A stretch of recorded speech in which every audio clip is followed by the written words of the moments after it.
Okay, so it's my pleasure now to hand over to Mark and Sally. Thanks, Max, and thank you to you and John for inviting myself and Sally along this morning. It's a lovely, gorgeous, sunny day where I am. Hopefully everybody's in a good mood.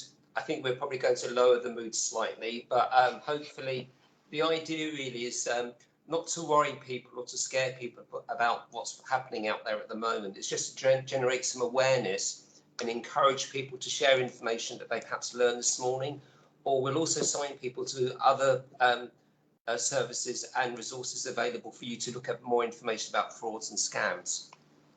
So before we actually get into the actual presentation, I just really want to spend a couple of minutes to talk about the difference between a fraud and a scam. So effectively, a scam is just getting somebody to believe in a lie. That's all a scam really is.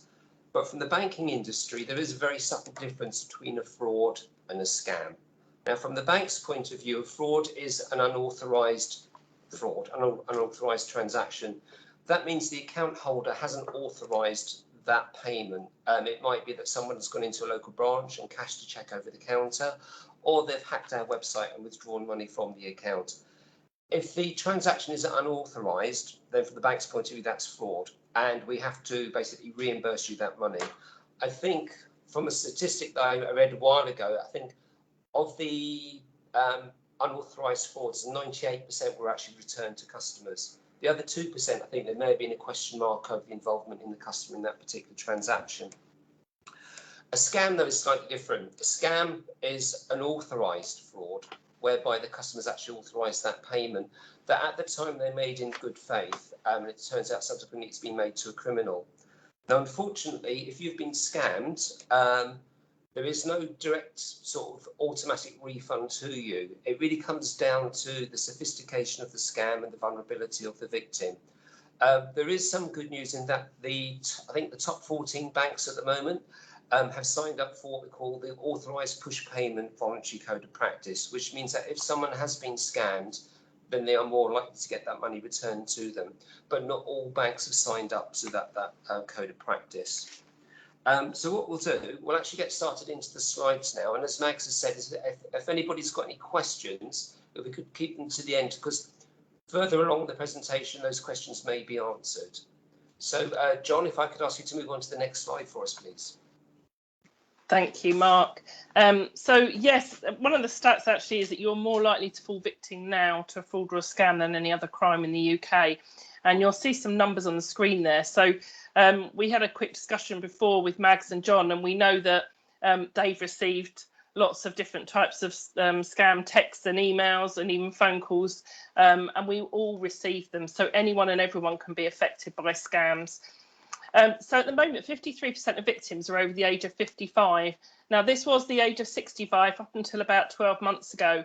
And the pandemic has really let the scammers have more chance to target younger people, because more and more people are using technology, clicking on things on their phones, and obviously, unfortunately, falling victim. So the stats on here, £1.2 billion loss in the UK to scams in 2019. I heard this morning, actually, that is 2.6 billion for last year. So it's actually doubled. So you can see what a massive problem we have. But only 5% of scams are actually reported, mainly because people feel stupid. They feel a bit silly and embarrassed, and they don't want to tell anyone that they've fallen a victim. So you can see that loss is probably a lot higher. Move on to the next screen, please, John. Thank you. So the slide we've got here is what we call the cycle of victimisation. Unfortunately, if you've been identified as a potential target, your information will be either sold or shared around different criminal gangs, and then they will persistently target you until basically you lose money or you're able to sort of put them off the approach. Now, unfortunately, there's a number of ways you can actually get added to these victims lists. It might be that you answer a sort of fairly innocuous market research phone call about your shopping preferences. It might be that you're on social media, perhaps Facebook, and you answer, I don't know, a fun quiz about making up your royal name using your first pet's name and your mum's place of birth. But all this information is basically collected together put into portfolios and, as I say, either used by the criminal gangs themselves or sold on and passed on to other gangs for them to use it. Now, if you have actually lost money through a scam, that doesn't mean to say they're not going to come back again. Unfortunately, they're more likely to come back and target you again. There is a really scary statistic around what we call repeat victims. And these are people that have lost money not once, twice, sometimes 3, sometimes 4 times. The figure basically that I've got here was that it was £373 million was lost by repeat victims alone. And the average loss was about £21,000. So again, the idea of the slides that we're going through now is to say that if you think you've been targeted, if you have lost money, then speak to somebody, report it to the police, report it to Action Fraud, and we'll talk more about those a bit later on. Speak to your bank as well, because the more you share, the more support you'll get. And as I say, nobody really needs to be alone with this particular type of crime. John, if you could move on to the next slide, please. So we know the criminals use lots of different methods to lure their victims, and they use what we call befriending and grooming techniques. So these may happen over several weeks or months, and they will appear to you, excuse my cat who's just decided to join me, they do appear legitimate. So they will come to you pretending to be the police or a computer company or a bank official, and they're going to have a problem they've discovered on your account or with your computer that they want to help you with. So they're going to be very friendly and charming, but they quickly change tactics if you don't play ball, and they will become very persuasive, persistent. And we know telephone calls can become very threatening and aggressive language and behaviour. So the victims become very intimidated and eventually will give away their information or their money because they want to get rid of that person on the other end. However, think back to the cycle. Unfortunately, once you've spoken to the scammer, you then get put back into that cycle and you will be approached, as Mark said, by other gangs because your information will be sold on. So it's best not to engage at all with these scammers. Next slide, please, John. So the last 16, 17 months, the world has actually changed quite a lot, and we've all had to adapt accordingly. Many of us are working from home. Many of us have had to isolate. That's meant that we've been isolated at home, some of us nervous, some of us worried, some of us lonely, some of us bored. But this has made us susceptible to the criminal gangs and their sort of scam attempts. Now, with regards to coronavirus, we were seeing lots and lots of attempts when coronavirus first happened. A lot of them was around sort of tax refunds and furlough payments. Equally, there was lots of emails and text messages purporting to be from the World Health Organization or the NHS offering advice or guidance. And again, there was also scams around sort of vaccines. Now, a lot of these emails and text messages would either have a hyperlink, which was asking people then to click on to connect with that organization. And again, we'll talk more about hyperlinks in a moment. Or it was asking people to phone up a number. Again, these were purely designed to get a response from potential targets. We've moved on now. The world is sort of slowly coming out of lockdown, and as things are changing, the scammers are having to, I think the expression is, cut their coat according to their cloth. So a few types of coronavirus-related scams we're seeing at the moment include double jab passports, so people perhaps looking to travel overseas on holiday. Also with the younger generation now as well, with regards to the opening up of nightclubs and other sort of large indoor events, we're seeing people being targeted that way as well. One that I actually came across a few months ago that I thought was really quite sort of eye-opening was there was one going around purporting to be from the Alliance Insurance Company, to saying to people that who had had their vaccination jabs that they'd actually invalidated their life insurance policies. And again, basically, they're encouraging people then to click on the link to phone these numbers. So again, what we're saying to people is if you get anything related to, well, effectively anything really, but particularly around coronavirus that comes out of the blue, just be really mindful, be really careful before you respond. Just to remind everybody as well, the NHS will never ask or accept cash or payment for a vaccine, nor will they ever ask you for your bank details or any identity documents, and nor will they turn up at your residence unannounced. So again, if anything like this happens, you need to basically to make sure that you don't interact with that approach, and then contact the NHS via a number that you can confirm is genuine. Next slide, please, John. So we've got some examples of some text here that we've seen throughout the pandemic. Now, would you be able to, are you able to enlarge the slide at all, John, on the first text? Are you able to make that bigger? Doesn't matter if you can't. Just makes it easier to read, that's all. If you can spread it out. No, don't worry. So the first text there, the government were sending a text apparently to everyone to help us battle COVID, and we were all going to get some money. Firstly, you wouldn't have received a text from the government like that, and secondly, we weren't going to get any money. But you can see there the blurred blue line. Now that's the hyperlink that Mark was speaking about. So these links basically are either asking you to click on them and they're going to send you to a fake website. So this would have been the government's website in this example. It would have looked very real and it would have asked for your details, and then obviously the scammers would be getting more of your information and your bank details. Or it would actually download what we call malware or spyware onto your device. Now this is software that the scammers use, and it actually mirrors all of your keyboard action. So once it's downloaded, everything you do on your keyboard they can see. So pins, passwords, any websites you visit, if you go onto your online banking, they'll be able to see everything. So you don't want to be clicking on any links that are sent to you in a text, especially if it's out of the blue. Nobody like the government or any organisation like a bank or the police would ever send you a text with a link in it asking you to click on it. The other text we have here, the NHS one in the middle, again, it was a vaccine one, again, a blurred blue line, which is the hyperlink there. And the last one was a government one, again, saying that you were fined for breaching COVID rules for leaving your property. And we do know these texts were going out, and we know the fines were out there, but that's not how you would have been approached. As Mark said, they have changed some of the wording, and we have seen all sorts of ones from the NHS now about passports. You know, click on this link and we get your passport quicker for you because everyone wants to go on holiday. The NHS double jab one, that's just been out this week, I think, on the news. So do be very careful. Any text you get out of the blue, make sure that you don't click on the link and source the company directly yourself and just find out from them directly if it's something you need to action. You'll also spot on the bottom of these texts the yellow symbol there. That's a Take 5 symbol. It's a black hand with Take 5 written on. This is a police initiative, and it's just about taking 5 minutes. Think about what you're being asked to do. Does it sound right? Does it feel right? Gut instinct is a great thing. So if it's something out of the blue and you think, I don't remember, you know, asking for that or dealing with these people before, take 5 minutes, think about it before you action it. Think about what you're being asked to do. Next slide, please, John.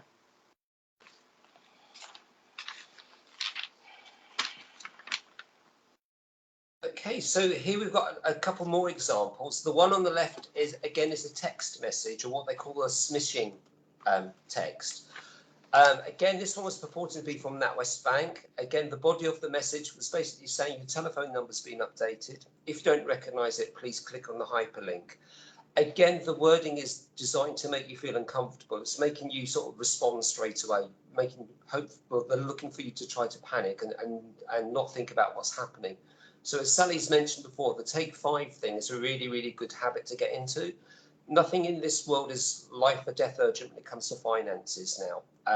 And again, if you take 2 or 3 minutes to think about what's being asked of you, you're less likely to fall into a trap.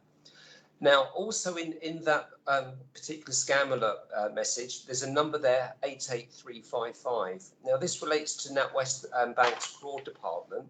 So if anybody ever got a message purporting to be from NatWest Bank or seemed, it looked a bit strange, you can forward that message to that number and basically the fraud team will investigate it. All the banks will have a similar number, so will the HMRC, so will have all the large utility companies and things like that. So one of the things we're looking to try to get people to do is obviously keep safe. If you get any strange, unusual text messages, delete it straight away. Certainly don't respond and don't click on any links.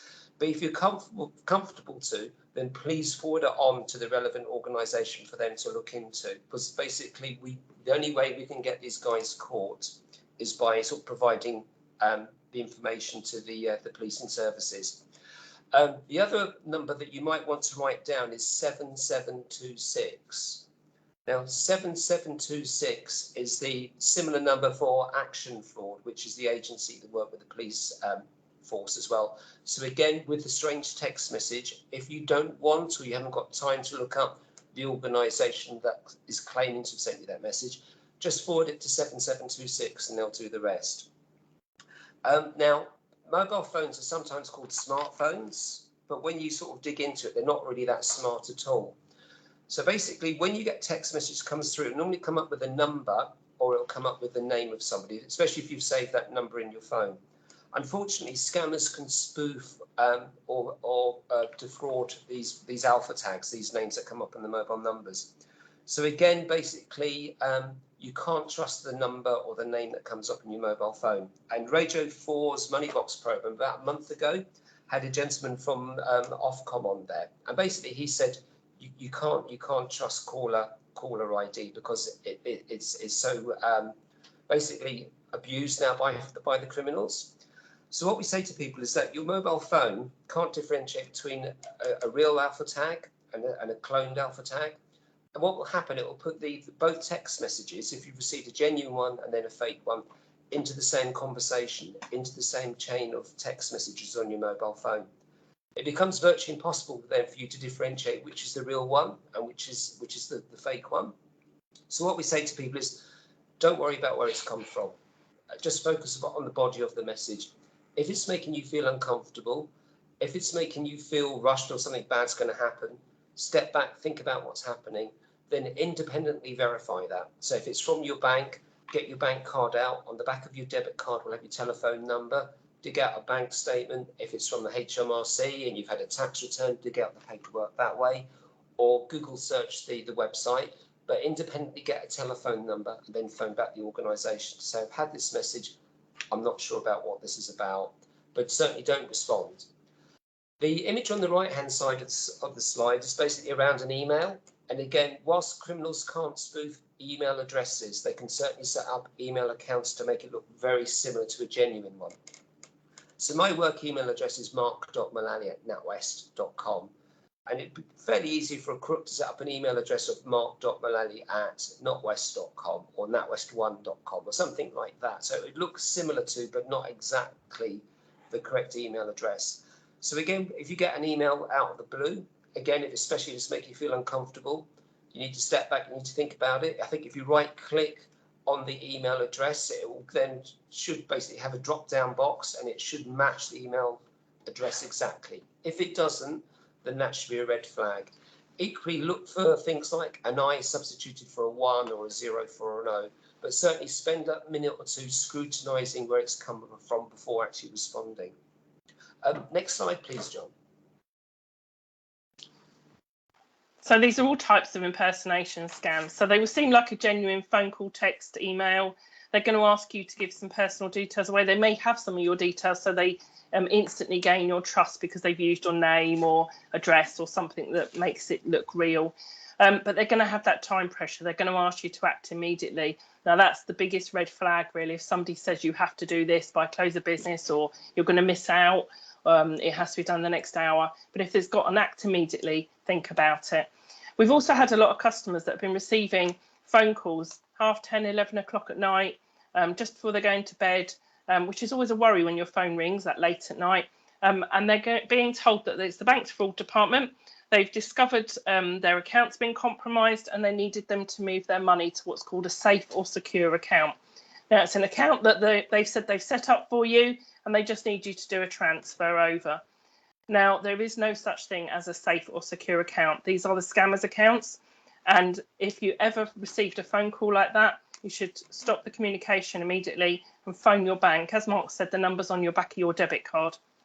But you must make sure the line is clear. The scammers are very good at keeping landlines open. So there's a couple of rules of thumb, really. Either leave it 15 or 20 minutes to keep the line, let it clear, because they won't hold on that long. But if it happens 10 at night, you've got a worrying phone call, you're not going to want to wait 20 minutes. So the best thing to do is phone a member of your family or a friend that you recognise the voice of. You can then see if the line's clear because you got through to somebody you know, and then phone your bank or the police on the number that you've sourced yourself. But please don't transfer any money to any other accounts. The bank and the police would never ever set up an account for you, and they would never ask you to move money to a safe account. We're there to look after your money. We would ring fence your account if there was any problems, and we would sort it out, but we would never ask you to transfer funds. Next slide, please, John. So what do the criminals want? They want your money, but before they get your money, they want your information, your data. As we mentioned earlier on, we've got these victims lists that are going around. The more information they have about somebody, the more convincing the scam will be, the more genuine the criminal can appear to be.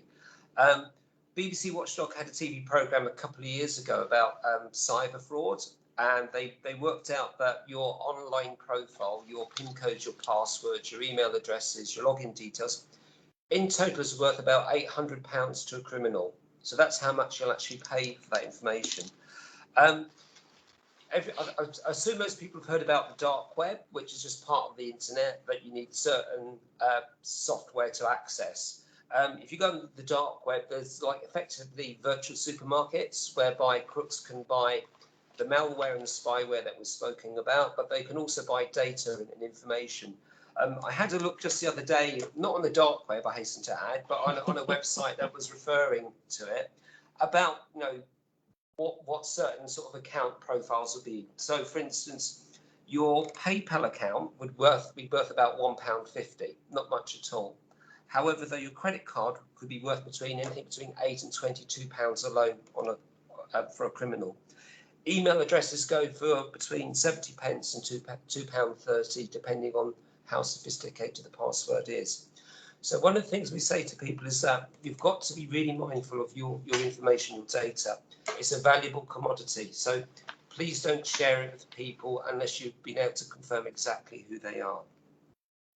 Next slide, please, John.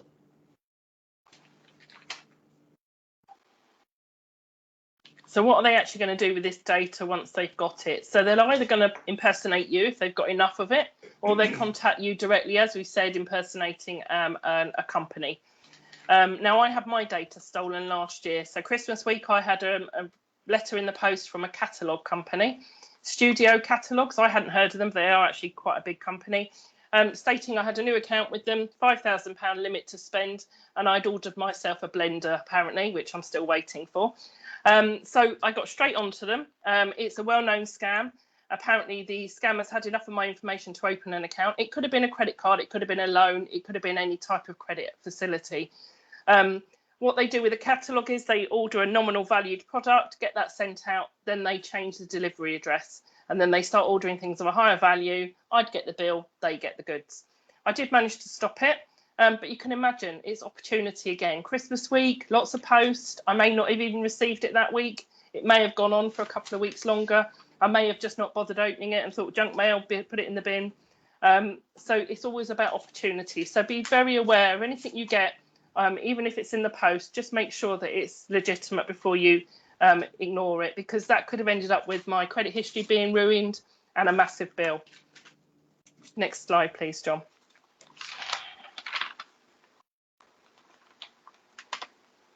So basically, just to recap on what we've covered so far, first thing is you've really got to make sure that you know who you're talking to. Now, there is a catch-22 situation in the banks. Will phone you up from time to time, basically to confirm a transaction. Now, basically, we're phoning you up because we've identified something unusual, and we want to confirm with you that it's a genuine transaction before we return it. What we won't do is we won't phone you up and say, well, this bad thing's going to happen unless we can fully identify you. If we can't identify you, then we have to make a decision. And going back to what I said about frauds and scams, about authorised and unauthorised fraud. If you haven't authorised it and the bank lets something go through, they've got to return that money to you.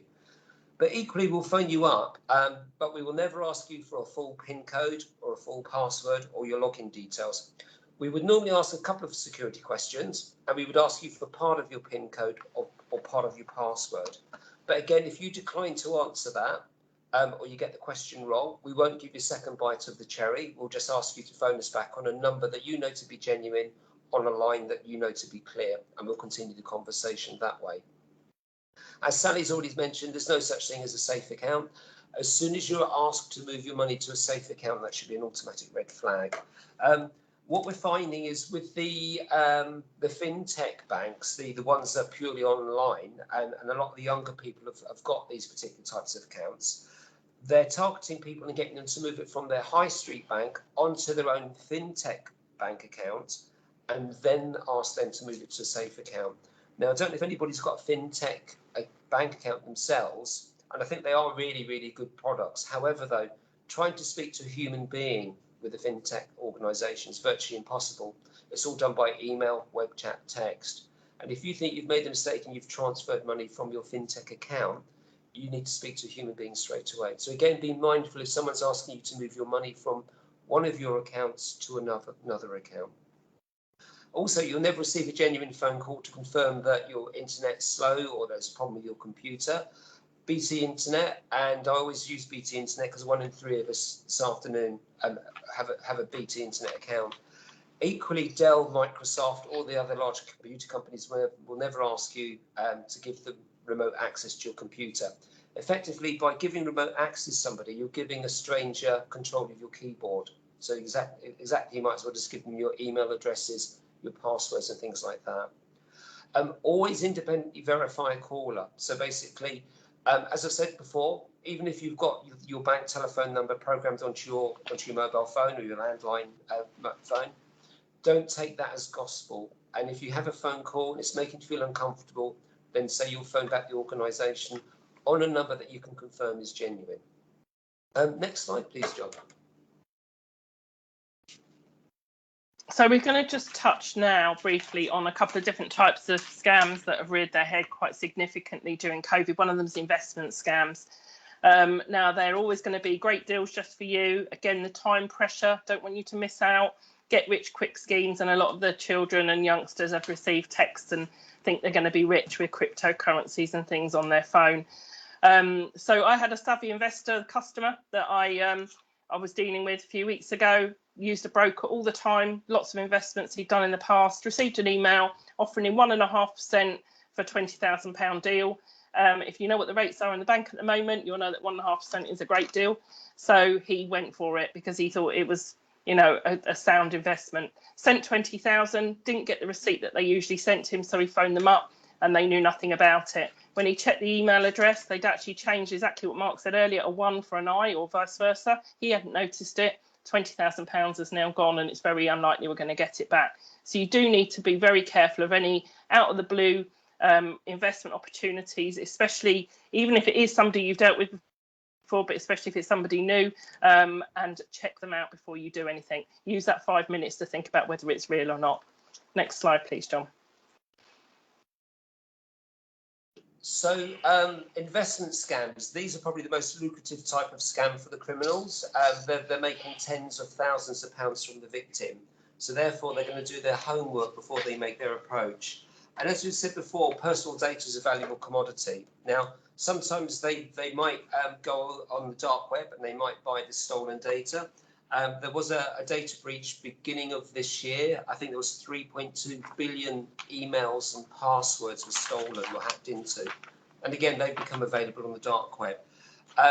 We'll talk at the end, I think, about what to do if you think you've had your emails and your passwords compromised. But also just be mindful that a lot of times people are giving away their data. So again, just make sure that you've got your privacy settings on all your online accounts, be it your social media accounts, etc. Also, just limit the amount of information that you post on there. I mean, I'm on Facebook virtually every day, but I limit the amount of information I put about myself on there. I've lied about my date of birth and my location. I never post photographs of myself with a background. I never make reference to holidays or my place of work or anything like that. So basically, I either limit the information or I sort of muddy it. So if someone then does try to hack my account or has a look at my Facebook profile to see if they can collect some data and information, they're not getting genuine information that way. Also, just be mindful of online surveys. Again, it's those Facebook quizzes, but also it might be a market research survey or something like that. Just be mindful of giving your information away, even if it's just something sort of fairly innocuous. It goes towards that portfolio of data whereby they can collect a little bit more. If I've got your name and your date of birth, I might be able to get your address. And if I've got your name and date of birth and address, I might be able to get something else, and so on. So again, just be really, really mindful of that. Just to let you know, I was doing a talk the other day to a group of teenagers, and the biggest problem with teenagers around fraud and scams is ID theft. And a couple of statistics that I came across when I was talking to them was, first of all, there's one person who's a victim of ID theft every 2 seconds. And if you use social media, 46% more likely to be a target for ID theft as well. So again, just be mindful of that. If we could move on to the next slide now, please, John. So we're going to now look at romance or befriending scams. Now, these are particularly nasty scams. They play on emotions as well as taking the victim's money. So people think they've met a friend or a relationship match on lots of different websites. Actually, it's not just dating websites. There's social media platforms. There's also a club. You may get a new friend that's appeared on your club or society page, and they just want to chat to you. They're eventually going to be asking for money though, so they gain your trust, they'll build up the relationship, they'll be very friendly, they'll talk to you quite often, so you believe you know them very well quite quickly. But as we said, they are very, very evil, really. Evil's the word, because they play on people's emotions, and it takes away people's confidence in life with trusting people. I had a gentleman a face-to-face one of these before COVID, and he got his phone out to show me a picture of his new girlfriend. Now, he was in his 80s. It was a residential care home, and he's been speaking to this young lady, and she was very young, probably about 20 something, for over a year and a half. And he thought he was, in love and had this new companion. And she now wanted to come and see him, but didn't have the airfare. She was abroad. So he was all ready to send her money. It was very easy for us to say to him that it's not real, but it's very hard when somebody's heart is all in their head and they're very emotionally involved. And actually, it wasn't about the money for him. It was about the companionship, and it's about taking away, somebody he's been speaking to. And especially during COVID, you've had lots of people isolated, lots of people on their own. So unfortunately, lots more people have been going on to these type of websites to get friends and relationships set up.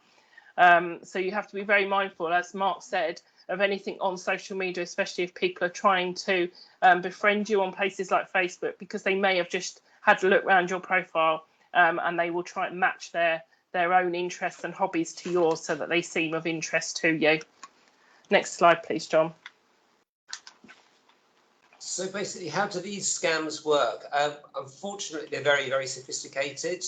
They play the long game as well. It's not a case of them befriending somebody very briefly and then making their move. Sometimes it can go for months and months, even years before they make their approach.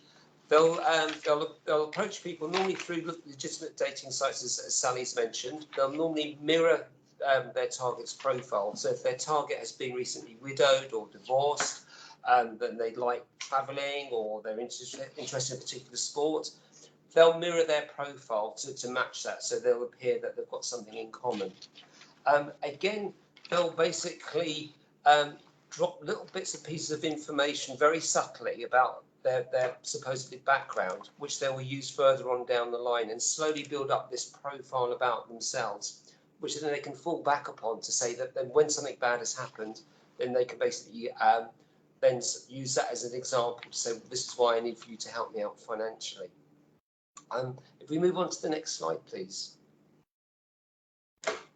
So in summary then, how can we protect ourselves or someone else against a romance scam?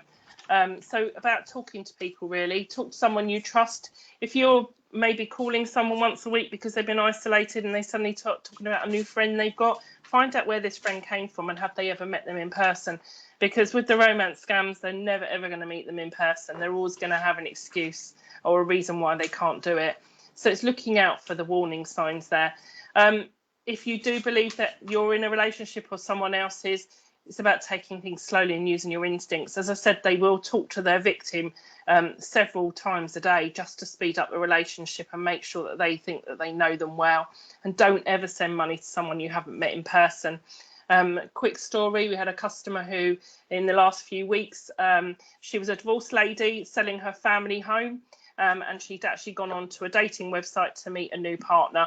She met this man, so it's during COVID, been chatting for several weeks, told him all about herself, including selling the house. He happened to be a financial advisor and said, great, I can help you with that, save you some money, I'll help you draw up the paperwork, and I've got a great solicitor you can use as well, which will be cheaper for you.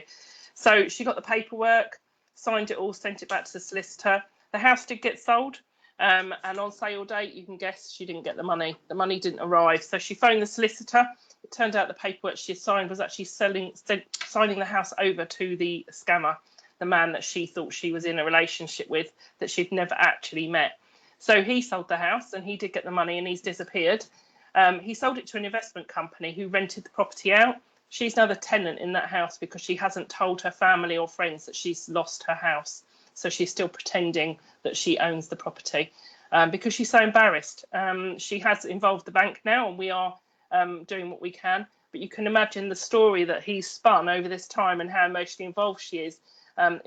You would think that it would never happen, but sadly it does. And we see about 50 cases a week in the bank at the moment of romance and befriending scams. So it's about blocking all communications with these people and getting in touch with the bank or the police as soon as you think anything is untoward. Next slide, please, John.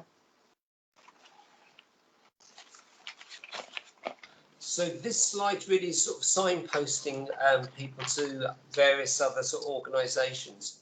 And we've got NatWest Security Centre up there, but obviously all of the banks will have a similar sort of page on their own websites, and we'd really encourage you to have a look at your own bank's websites there. There'll be lots of information. There might even be videos and stuff like that. Friends Against Scams is trading standards, and this is an initiative that we've been working with for quite a long time now. And again, I would encourage people to have a look there, as there's lots of information and also sort of training that you can do. The training takes about half an hour, and it's very similar to the presentation we've done this afternoon. If you think you've been a victim, contact your bank straight away. Now, basically, unfortunately, we can't always get the money back, but the sooner we know about it, the sooner we can start investigating and try to track it down. But equally, we can ring fence your account. We can put markers on. There are notes in place to say that you have been targeted or that you have lost money through a scam. So it raises our awareness of the situation. I appreciate it's all been sort of really grim news, and we haven't had a lot of good news in the presentation. One of the things that the banks have actually got is what we call the police banking protocol, whereby if we've got a customer in branch and we've identified them as being a potential target, or they've actually sort of lost money through a scam, we can invoke the protocol, which means that we can call the police in, they'll come down and they'll support us. I've done that personally a few times when I've had people coming in around sort of building and gardening scammers, whereby the guys have got up on the roof and they start tearing down tiles, and they've made people come in to cash large sums of money to complete the job. We've invoked the protocol, got the police down, and the police have been able to support us. I think since the protocol started, there's been about, I think, 850 arrests, which is nothing really, but it's, as I say, the more information we give to the police, the more they can catch these guys. But equally, it's stopped about £150 million worth of attempted fraud. Again, we've got action fraud on there, and we've mentioned about the Take 5 initiative. Action fraud and Take 5 are the same. There's a telephone number there as well. If you go to their website, and again, I've sent Mags a list of lots of other organisations and links as well, which I think she's shared with everybody. But basically, there's a scam and fraud reporting tool on their website. But the main thing I would encourage people to take from this is basically to talk to people. You're not alone. Everybody's out there. Everybody is vulnerable. Probably most of us have been, well, I would imagine all of us have been targeted.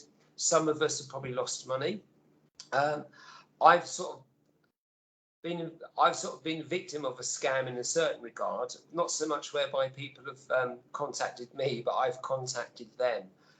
If you go back about 3 years ago, I was going to France. I was doing some walking in the Alps, and I had an EHIC card, the blue European Health Insurance card that allows you to use their medical services on the continent. My EHIC card had expired, and I hadn't bothered getting a replacement. It was about 2 weeks before I was due to go, so I thought I best get one just in case, because I've got 2 left feet and I'd probably fall off the side of a mountain. So I googled EHIC, and the response came up, third one down, EHIC application. Without thinking, I was in a rush doing other things, completed the application form, name, address, date of birth, national insurance number, everything but kitchen sink. At the bottom, admin fee £30, put your card details in, plug that in, press send. As soon as I pressed the send button, I thought, they're free, aren't they? So what I'd done, I'd actually given all my personal details to a complete stranger and paid him £30 for the pleasure of doing so. The card came through, so it was effectively, it was like a bona fide company that was doing good work for lazy people. Rather than me going to the government website and making the application completely free of charge, I paid a third party to do it. But I have no way of knowing what they were going to do with my information. It might be they might just delete it, they might file it for a while and get rid of it, or they might sell it on to somebody else. And again, it comes back to things like mobile phone applications. If you download apps on your phone and you don't read the terms and conditions, you don't really know what permissions you are giving that organisation to do with your data. So again, it's things like that we've just got to be really mindful of. But as I said at the very beginning, that the whole idea of the talk today was not to worry people, to frighten people. There's a lot of bad stuff happening out there, but if we give ourselves those few minutes to think about what's happening, pick up the phone, speak to a friend, a member of the family, somebody we trust, and say, I've had this message, I've had this phone call, what do you think? You're more likely to keep yourself safe and secure rather than knee-jerk responding and falling into traps that are deliberately set for people. Next slide, please, John. Okay. Can I just say at this point to Mark and Sally, thank you. That's been a really eye-opening presentation. You covered some really important content for us. We have actually run out of webinar time, but I'm suggesting that if you want to ask a question or stay on a while longer for the Q&A, we can do that. We'll keep the call open for another 5 or 10 minutes. If any of you do have to leave, because it's now just gone 11:45, we understand. But those of us who can stay, will stay on for a bit longer. So let's open it up now and just see if there are any questions for Mark and Sally, and you can use the hand raised function so that we can do that in an orderly fashion. So any questions or any comments that you'd like to reflect back to Mark and Sally?